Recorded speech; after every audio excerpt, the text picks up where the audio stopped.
হাজার কি ডাউনফল আসবে না? অবশ্যই আসবে, কেন আসবে না? দেখেন আসবে কেন, তার রিজন হচ্ছে এইটা। কেন আসবে তার মেইনলি রিজন হচ্ছে এইটা। এইখানে কিন্তু আমার এখনো অর্ডার পেন্ডিং রয়েছে, দেখেন এইখানে কিন্তু আমরা এখনো এই লিকুইডটাকে এখনো কিন্তু মার্কেট হিট করিনি। দেখছেন আমি যদি দেখাই, দেখেন এখনো কতখানি গ্যাপ আছে একটু বলে দিই। এখনো গ্যাপ আছে হচ্ছে আপনার মনে করেন যে 1000, ওভারঅল 1000-এর মতন এখনো গ্যাপ আছে। সো আর আমি যে ভিউটা আপনাদের দেখাচ্ছিলাম, আমি যে সেলিংয়ের চিন্তা আপনাদের দেখাইছি, আমি যদি সেটার কথা বলি, তো আমার 15 মিনিটের 30 মিনিটের যে আমার এখানে একটা ওবি ছিল, মানে অর্ডার ব্লক ছিল, এই যে অর্ডার ব্লক ছিল, আর এইখানে আমার একটা ছোট্টখাটো একটা পিওই আছে। তো মার্কেটটা এইভাবে উপর থেকে ঘুরে যখন লিকুইডিটি অর্ডার, যাদের এখানে সেলার্স, যারা আর্লি সেলার ছিল তাদের স্টপ লস এইখানে তাদের খেয়ে মার্কেট যদি এইভাবে ঘুরে আসে, দেন তারপরে এখান থেকে সেল। জানি না কতটুকু আমার ডিরেকশন যাইতে পারে বা যাবে, বাট এটাই আপাতত মার্কেট বলতেছে আমাকে। দেখেন আমরা কিন্তু আসলে মার্কেটকে অনুমান করি ওর ওর জন্যই। আমরা যেমন একজনের কথা চিন্তা করে বলতে পারি না, এই যেহেতু এইদিকে যাচ্ছে, এই রোডটা গেছে ওইদিকে, সো এইদিকেই যাইতে পারে। হ্যাঁ, তো এইদিকেই যাইতে পারে বলতে কত দূর যাচ্ছে, তার আগের স্টেশন বা পরের স্টেশন, যে কোনো একটা থামতে পারে বা যাইতে পারে। এইখানেও সেম ভাই, এইখানেও সেম। এইখানেও আপনার এই যে আমার অ্যানালাইসিসটা, এটা অনলি জাস্ট আমারই অ্যানালাইসিস ভাই, এটা আমি নিজে নিজে করতেছি, আপনারা দেখতেই পারতেছেন। তাই তো দেখা যাচ্ছে কি মার্কেট এইখান থেকে আমি যে এতক্ষণে আমি যে মেজারমেন্টটা দিয়ে আপনাদের দেখাইছি, এখানে 3500, এখানে 3000 পয়েন্ট মুভ করছে, এখানে দেখা যাচ্ছে তা না করতে পারে, এখানে 1500 আসতে পারে, 500 আসতে পারে, বা এখান থেকে মার্কেট চলে যেতে পারে উপরে বাইং, উপরে যে অর্ডার ব্লক আছে তারা ধরতে পারে।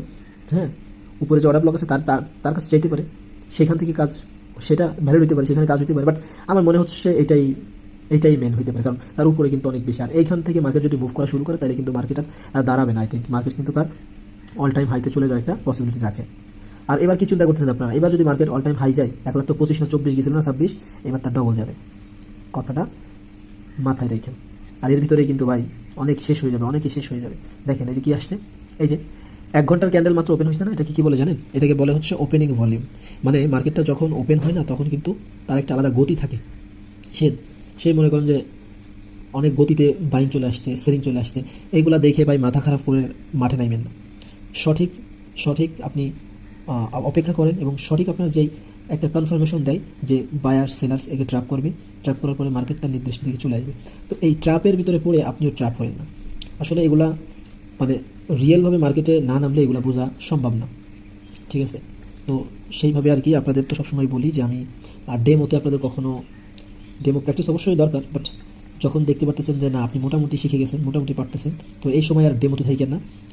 মানে 4000 টাকা 5000 টাকা ইনভেস্ট করে আপনি $40 $50 নিয়ে যত কম লট আছে, যত লেভারেজ কম আছে নিয়ে নেওয়া যায়, তো এই টাইপের দিয়ে আপনি রিয়েল মার্কেটে আসুন। রিয়েল মার্কেটে এসে হাত রে আগে চালু করেন, দেখেন কেন আপনার লস হচ্ছে, এখানে কেন আপনার লাভ হচ্ছে, এই জিনিসগুলো দেখুন এবং সাথে সাথে নোট করুন।